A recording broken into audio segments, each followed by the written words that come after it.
नमस्ते, be healthy with doctor Jayashree में आपका स्वागत है। हम डॉक्टर जयश्री जाना, होम्योपैथी कंसल्टेंट एंड न्यूट्रिशनिस्ट। ऐसे तो हम वीडियो डालने में थोड़ा बहुत गैप कर देते हैं, थोड़ा ज़्यादा दिन बाद ही हम वीडियो डालते हैं। फिर भी जो व्यूअर्स, जो फ्रेंड्स मेरे साथ जुड़े हुए हैं, उन लोगों को हम मेरे तरफ से हार्टिली थैंक्स।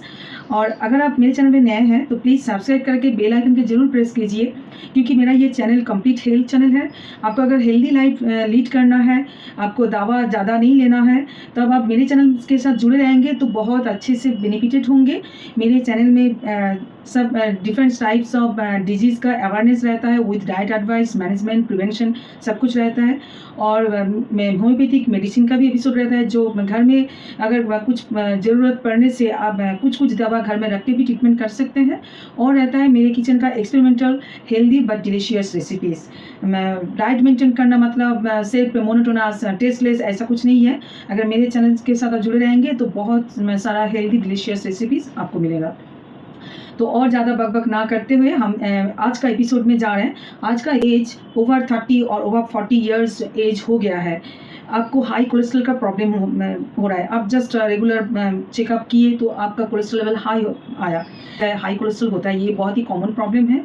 तो आप इतना कुछ नहीं कर रहे हैं, या तो आपको पता है थोड़ा बहुत कि हाई कोलेस्ट्रॉल होने से आपको ऑयल थोड़ा कम लेना है, फैट रिच फूड थोड़ा कम लेना है, आप अपने हिसाब से थोड़ा बहुत मेंटेन कर रहे हैं। लेकिन अब फिर बहुत दिनों तक आप चेकअप भी नहीं किए, कुछ इतना इंपॉर्टेंस नहीं दिए। बहुत दिनों तक आप विदाउट ट्रीटमेंट अपने हिसाब से रहेंगे और इधर कोलेस्ट्रॉल का लेवल हाई और भी इंक्रीज हो रहा है, तब कुछ कॉम्प्लिकेशन अराइज हो सकता है। जैसे एथेरोस्क्लेरोसिस जो होता है कि मतलब हम लोगों का जो हार्ट है, हार्ट के आर्टरी, वेन, सब कुछ पूरा बॉडी में ब्लड सप्लाई होता है। और ये आर्टरी जो है ना, एक नल जैसा है, पाइप जैसा। जैसे हम लोग का घर में जो पानी आता है ऊपर टैंक से, तो वो पाइप अगर कुछ उसके अंदर कुछ खराब चीज़, डाटी चीज़ जम जाता है, तब उसका जो फ्लुएंसी में, जो पानी का फ्लुएंसी वो कम हो जाता है। ऐसे ही हम लोग का हार्ट से जो आर्टरी, वेन, सब होल बॉडी में ब्लड सप्लाई करता है, तो ये ब्लॉकेज, प्लाक फॉर्मेशन हो जाता है। यहाँ जो गंदा चीज़ जो हम बोलते हैं कि पाइप का, ऐसे आर्टरी का जो प्लाक फॉर्मेशन हो जाता है, जो डिपोजिशन हो जाता है, तब उसको एथेरोस्क्लेरोसिस बोला जाता है। एंजाइना हो सकता है, जैसे मतलब चेस्ट पेन हो सकता है। और बहुत दिनों तक अगर आप ट्रीटमेंट नहीं करेंगे, हार्ट अटैक तक हो सकता है, यहाँ तक स्ट्रोक भी हो सकता है। और पेरिफेरल आर्टेरियल डिजीज भी हो सकता है, जिसका मतलब है कि जो ब्लड सप्लाई हम लोग का, मतलब पेरिफेरल ऑर्गन, जो लिम्स, हाथ पैर में, ये सब जगह थोड़ा बहुत फूल जाता है, पेन होता है, तो ये सब भी हो सकता है ये हाई कोलेस्ट्रॉल की वजह से। डीप वेन थ्रोम्बोसिस भी हो सकता है, पल्मोनरी एम्बोलिज्म भी हो सकता है। ये सब इतना सारा कॉम्प्लिकेशन हो सकता है। अगर इसलिए आज का एपिसोड बहुत ही ज़्यादा इम्पॉर्टेंट एंड हेल्पफुल वीडियो है। स्किप ना करके एंड तक जरूर देखिए। कोलेस्ट्रॉल एक वैक्सी सब्सटेंस है जो हम लोग के ब्लड के साथ मिक्स रहता है। ये हम लोग को बॉडी को हेल्दी सेल डेवलपमेंट के लिए बहुत ही काम का चीज़ है। लेकिन ये कोलेस्ट्रॉल लेवल जब हाई हो जाएगा तो हाइपर कोलेस्ट्रोलेमिया या हाई कोलेस्ट्रॉल का प्रॉब्लम बोला जाता है। तो जनरली 3 टाइप्स कोलेस्ट्रॉल मिलता है। पहला है HDL, हाई डेंसिटी लाइपोप्रोटीन, जो है गुड कोलेस्ट्रॉल। ये कोलेस्ट्रॉल, ये हम लोग का जो बैड कोलेस्ट्रॉल है उसको निकलने में हेल्प करता है। और एक्स्ट्रा कोलेस्ट्रॉल जो होता है उसको फिर लिवर में भेज देते हैं, और हम लोग को शरीर को ठीक रखने के लिए, इम्यूनिटी बूस्ट के लिए बहुत ही काम का चीज़ है ये HDL। LDL, low density lipoprotein, ये जो है ये हम लोगों को, मतलब इसको बैड कोलेस्ट्रॉल बोला जाता है। ये हम लोग को जो ये जो आर्टरी है, जैसे मतलब हम जो बोले कि पाइपलाइन की तरह एक आर्टरी, वो नल टाइप का होता है, उसके अंदर डिपोजिशन हो जाता है। जब भी ज़्यादा हो जाता है ये, तब ये डिपोजिशन हो जाता है, प्लाक फॉर्मेशन होता है, तब ये नैरो हो जाता है पैसेज, तब ये ब्लड सप्लाई ठीक से नहीं होगा। अगर ब्लड सप्लाई ठीक से नहीं होगा तो ऑक्सीजन सप्लाई भी प्रॉब्लम हो जाएगा। हम लोग के शरीर का हर ऑर्गन में ऑक्सीजन सप्लाई भी कम हो जाएगा। इसके चलते बहुत सारा प्रॉब्लम अराइज होता है। VLDL, very low density lipoprotein, ये कोलेस्ट्रॉल लेवल भी अगर हाई हो जाएगा तो प्लाक फॉर्मेशन होता है और एथेरोस्क्लेरोसिस ये सब डेवलप कर सकता है। तो नॉर्मल लेवल कैसा रहना चाहिए?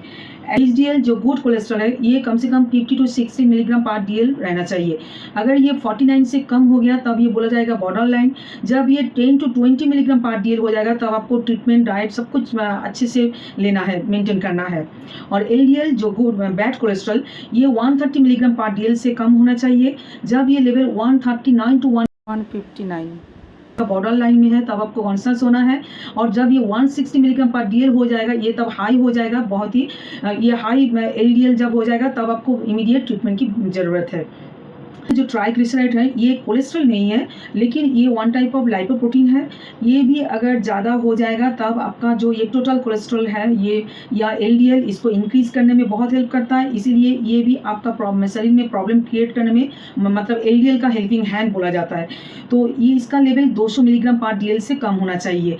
ये अगर 200 से 499 मिलीग्राम पर डीएल हो जाएगा तब ये बॉर्डर लाइन बोला जाएगा, और अगर 500 मिलीग्राम पर डीएल हो जाता है तब इसको हाई ट्राइग्लिसराइड बोला जाता है।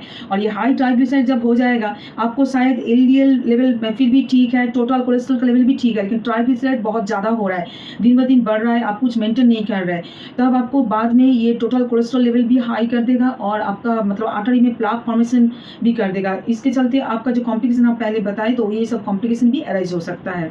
सिम्टम क्या है, आपको कैसे पता चलेगा कि आपका हाइपर कोलेस्ट्रॉल है? यही एक दुख की बात है, अभी तक हाई कोलेस्ट्रॉल का इतना रिमार्केबल कुछ सिम्टम नहीं है। जैसे मानिए आपका एनीमिया होता है तो हीमोग्लोबिन लेवल कम हो जाता है, लेकिन ब्लड टेस्ट करने से पहले भी कुछ सिम्टम देखा जाता है।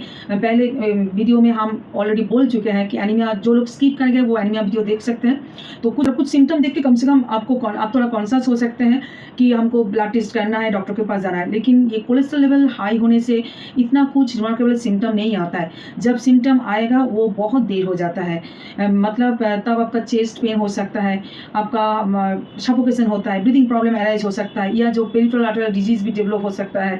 ये सब जब सिम्टम आएगा तब तक देखेंगे कि आपका कोलेस्ट्रॉल बहुत ज़्यादा हाई हो गया है। साइन आपको दिखेगा जैसे टेंडन जैंथोमेटा, ये जो होता है कि अगर आपका पेरिफेरल एरिया में हाथ में, knee joint, back of ankle, ये सब फूल जाता है, पेन होता है, स्वेलिंग होता है, पेन होता है, तब आपको कोलेस्ट्रॉल लेवल एक बार चेक करना चाहिए। जैंथेलास्मास जो आप लोग देखते हैं कि ये आँख के ऊपर थोड़ा बहुत येलोइश व्हाइटिश एक डिपोजिशन टाइप ग्रोथ होता है, स्वेलिंग टाइप होता है, ये लाम्स फॉर्मेशन होता है, ये अगर होने से भी आपको कोलेस्ट्रॉल लेवल चेक करना चाहिए। और एक होता है कॉर्नियल आर्कस, जो हम लोग का आँख के अंदर ये जो मतलब ब्लैक सराउंडिंग है, उसके सराउंडिंग एक व्हाइटिश मतलब थोड़ा फेडेड रिंग टाइप का आपको दिखेगा। अगर ये सब साइन अगर दिखे तो आप ज़रूर कोलेस्ट्रॉल लेवल चेक कीजिए, आपका हाई कोलेस्ट्रॉल ही आएगा। इसीलिए हम बोलते हैं कि 40 प्लस एज जिन लोगों का हो जाता है, क्योंकि आपका जो लाइफस्टाइल है रूरलिटी फास्ट लाइफस्टाइल है, रिन्यूएबिलिटी है, इसीलिए 40 प्लस एज जब आपका हो जाए, लेडीज़ या जेंट्स जो भी हो, 40 प्लस एज होने से ही आपको ईयरली एक बार लिपिड प्रोफाइल, एक जस्ट सिंपल सा ब्लड टेस्ट है, लिपिड प्रोफाइल अगर आप टेस्ट करेंगे, कुछ डॉक्टर को भी दिखाने की जरूरत है, सिर्फ अपने से भी आप लिपिड प्रोफाइल कोई डायग्नोसिस सेंटर में जाके लिपिड प्रोफाइल चेक कर लीजिए, ब्लड में कितना लेवल है सब कुछ डिटेल पता चल जाएगा। अगर वहाँ कुछ भी आपको प्रॉब्लम दिखाएगा, आपका हाई देख रहे हैं, तब आप डॉक्टर कंसल्ट करके एक मतलब अभी जो हो रहा है ना कि डिजीज हम लोगों को कभी हम लोग को डिजीज को इतना पता नहीं चलता है, थोड़ा बहुत कुछ प्रॉब्लम हो रहा है, हम लोग इतना केयर नहीं करते, इसीलिए इतना साइंस डेवलप कर गया है, मेडिकल साइंस इतना डेवलप कर गया है, इतना सीवियर ट्रीटमेंट भी पॉसिबल है। लेकिन अगर राइट टाइम में आपका डायग्नोसिस होगा तभी आपको सर्विस मिलेगा, आप लाइफ सेव कर पाएंगे। अगर आपको ट्रीटमेंट करने में देर कर देंगे, तब अर्ली डायग्नोसिस नहीं होगा, तब आपको प्रॉब्लम हो सकता है। इसीलिए ईयरली ये चेकअप करना बहुत ज़रूरी है। क्या कारण से ये मतलब हाई कोलेस्ट्रॉल होता है? पहला तो है कि फूड हैबिट, जिन लोगों का मतलब रॉन्ग फूड हैबिट रहता है, जो रिच और फैट फूड खाते हैं, प्रोसेस फूड ज़्यादा खाते हैं, फास्ट फूड खाते हैं, ऑयली फूड, फैटी फूड, ये सब बहुत ज़्यादा खाते हैं, उन लोगों को बहुत चांसेस होता है कोलेस्ट्रॉल लेवल बढ़ने का। ये लीवर ही है जो हम लोगों का जो एक्स्ट्रा फैट है उसको डाइजेस्ट प्रोसेस करके एनर्जी में कन्वर्ट करते हैं। तो अगर आपका लीवर फंक्शन थोड़ा प्रॉब्लम हो गया, तब आपको मतलब हाई कोलेस्ट्रॉल हो सकता है। अभी का जो लाइफस्टाइल है, बैठे बैठे ज़्यादातर कंप्यूटर में, लैपटॉप में बैठे बैठे काम करना, ये मतलब बच्चे लोगों को भी ठीक से गेम नहीं खेलता है, फील्ड में जाके इतना दौड़ते नहीं है, जब बैठे बैठे दिन भर ऑनलाइन, ये सब मतलब जो अभी लाइफस्टाइल है, इसीलिए रेगुलर वर्कआउट की ज़रूरत है। जो लोग एक्टिविटी इतना नहीं करते हैं, ज़्यादातर बैठे ही रहते हैं, वर्कआउट इतना ठीक से नहीं करते हैं, तो उन लोगों को भी कोलेस्ट्रॉल लेवल हाई हो सकता है। अगर आपका वेट बहुत ज़्यादा गेन हो गया है, आपका मतलब ओबेसिटी तरफ आप जा रहे हैं, तब भी आपका कोलेस्ट्रॉल लेवल हाई हो सकता है। और बॉयज़ से जब आप मैन होने वाले हैं, जो एज चेंज होता है आफ्टर 18-20 ईयर्स, तब भी आपका ऐसे ही कोलेस्ट्रॉल थोड़ा बहुत हाई होने जाता है। लेकिन कॉलेज लाइफ, यूनिवर्सिटी लाइफ में जो लोग मतलब अभी का जो जनरेशन सब कुछ जैसे करते हैं कि बाहर का फास्ट फूड की तरफ बहुत ज़्यादा क्रेविंग्स हो जाता है, उल्टा सीधा बहुत कुछ आप लोग खा लेते हैं, फैटी फूड, प्रोसेस फूड बहुत ज़्यादा ले लेते हैं, तब यंग एज में भी हाई कोलेस्ट्रॉल हो सकता है। ये सब जो कारण हम बताए, ये सब कारण आपके हाथ में है, आप अगर कंट्रोल करेंगे तब आपका कोलेस्ट्रॉल लेवल ठीक रहेगा। लेकिन कुछ कारण है जिसमें आपका कोई हाथ नहीं है, आपको अगर कोलेस्ट्रॉल लेवल बढ़ गया तो आपको ट्रीटमेंट की ज़रूरत है, ठीक से डाइट एक्सरसाइज करना है। जैसे ओल्ड एज में भी कोलेस्ट्रॉल बढ़ने का बहुत चांसेस होता है, क्योंकि जब थोड़ा बहुत ज़्यादा एज हो जाता है वो लोग इतना एक्टिविटीज़ नहीं कर पाते हैं, दिन भर बैठते रहते हैं, ऐसा कुछ करते हैं, तो इसीलिए भी उन लोगों का कोलेस्ट्रॉल लेवल बढ़ जाता है। तो वो तो एज को तो आप कुछ नहीं कर पाएंगे, लेकिन तब आपको आपका डाइट प्लान चेंज करना पड़ेगा, आपको ट्रीटमेंट लेना पड़ेगा, मेडिसिनल हेल्प भी लेना पड़ेगा, और थोड़ा बहुत जितना हो सके आपको घर में बैठे थोड़ा बहुत एक्सरसाइज भी करना पड़ेगा। मेनोपॉज के टाइम में भी लेडीज़ लोगों को बहुत ज़्यादा हाई कोलेस्ट्रॉल का प्रॉब्लम होता है। तो जब मेनोपॉज आ जाता है या प्री मेनोपॉजल टाइम होता है तब भी आपका कोलेस्ट्रॉल बढ़ सकता है। इसीलिए जब आपका एज 40-45 से ऊपर हो जाएगा तब आपको मतलब कोलेस्ट्रॉल लेवल बढ़ेगा, फिर आप डाइट मेंटेन करेंगे। ऐसा ना करके अगर आप पहले से ही थोड़ा बहुत आपका 40 ईयर्स एज हो गया तब से ही आप थोड़ा बहुत डाइट कंट्रोल करना स्टार्ट कर देंगे और रेगुलर वर्कआउट करेंगे, तब आपका कोलेस्ट्रॉल लेवल आप कंट्रोल कर सकते हैं। अगर फैमिली हिस्ट्री में हाई कोलेस्ट्रॉल का हिस्ट्री रहता है तब भी आपको हाई कोलेस्ट्रॉल का चांसेस है, इसीलिए तब आपको प्रिवेंट करने के लिए पहले से ही आपको थोड़ा बहुत मेंटेन करके रखना है। और ट्रांसजेंडर लोगों को भी हाई कोलेस्ट्रॉल का प्रॉब्लम ज़्यादातर देखा जाता है। और कुछ डिजीज़ कंडीशन है जहाँ मतलब फैटी लीवर, कुछ liver disease, type 2 diabetes, kidney disease, ये सब प्रॉब्लम होता है उन लोगों को भी। मतलब जो लोग बहुत दिनों से ये सब प्रॉब्लम में सफ़र कर रहे हैं तो बहुत दिनों तक सफ़र करने के बाद आपका भी कोलेस्ट्रॉल लेवल बढ़ सकता है। और कोलेस्ट्रॉल बहुत ज़्यादा डाइट के साथ कोरिलेटेड है। आप healthy diet plan and regular exercise अगर मेंटेन कर पाए तब आपको मेडिसिनल हेल्प की ज़रूरत नहीं पड़ेगी। जैसे पहले तो आपको अगर स्मोकिंग का हैबिट है, स्मोकिंग आपका कोलेस्ट्रॉल लेवल हाई कर देता है, प्लाक फॉर्मेशन कर देता है, एलडीएल जो बैड कोलेस्ट्रॉल है उसको इंक्रीज कर देते हैं और एचडीएल को कम कर देते हैं। इसीलिए स्मोकिंग बहुत ही बुरी चीज़ है। स्मोकिंग आप एकदम, अगर आपका स्मोकिंग का हैबिट है जितना जल्दी हो सके आप स्मोकिंग को स्टॉप कीजिए। और अल्कोहल लेने का भी अगर हैबिट है, अल्कोहल भी आपको स्टॉप करना है, क्योंकि अल्कोहल भी आपको आपका कोलेस्ट्रॉल लेवल हाई कर सकता है। ये सब आपको बंद करना है और रेगुलर एक वर्कआउट, एक एक्सरसाइज प्लान जरूर करना है। आपके एज के हिसाब से आपको अगर किसी एक्सपर्ट के साथ आप कांटेक्ट कर सके तो बहुत ही अच्छा है। कम से कम 30 to 40 मिनट्स आपको वर्कआउट चाहिए। तो थोड़ा बहुत मिडिल एज, ओल्ड एज हो गए, वो लोग इतना मतलब स्ट्रेनस एक्सरसाइज, इतना विगोरस एक्सरसाइज नहीं कर पाएंगे। उन लोगों को बोलेंगे आप लोग मतलब आपके शरीर के हिसाब से जितना हो सके स्पीड वॉक कीजिए, रेगुलर वॉकिंग कीजिए 30 to 40 मिनट्स। वॉकिंग करने से आपका कोलेस्ट्रॉल लेवल भी थोड़ा बहुत कम होगा और आपका हार्ट एक्टिव रहेगा, आपका शरीर में पूरा शरीर में ब्लड सर्कुलेशन बहुत अच्छे से रहेगा। इसके साथ आपको हेल्दी डाइट प्लान मेंटेन करना है। हेल्दी डाइट में सबसे एकदम फास्टली हम बोलेंगे सॉल्युबल फाइबर लेना है, जो मिलता है whole grain, different beans, whole grain means oats, quinoa, millets, ये सब है, और डिफरेंट बीन्स, डिफरेंट दाल्स, ये सब मतलब rich of soluble fibre, protein, बहुत ही हेल्दी है। ये रेगुलर आपके डाइट प्लान में इंक्लूड कीजिए। एनिमल प्रोटीन को थोड़ा बहुत कम कीजिए। जब एज हो जाएगा वीकली 2 से 3 दिन आप एनिमल प्रोटीन लीजिए, मतलब नॉनवेज जो फिश, चिकन ये सब लीजिए। रेड मीट को अवॉइड कीजिए। लीन प्रोटीन ऑप्शन आप लीजिए। लीन प्रोटीन मतलब जो बोनलेस ब्रॉयलर चिकन, थोड़ा बहुत छोटा फिश, ये सब लेने से आपको लीन प्रोटीन मिलेगा। अब बहुत ज़्यादा मतलब एनिमल प्रोटीन जो वो हाई प्रोटीन वो आपको नहीं चलेगा, आपको वेजिटेबल प्रोटीन ज़्यादा लेना है। इसीलिए बीन्स, नट्स, ये सब बहुत ज़्यादा लेना है।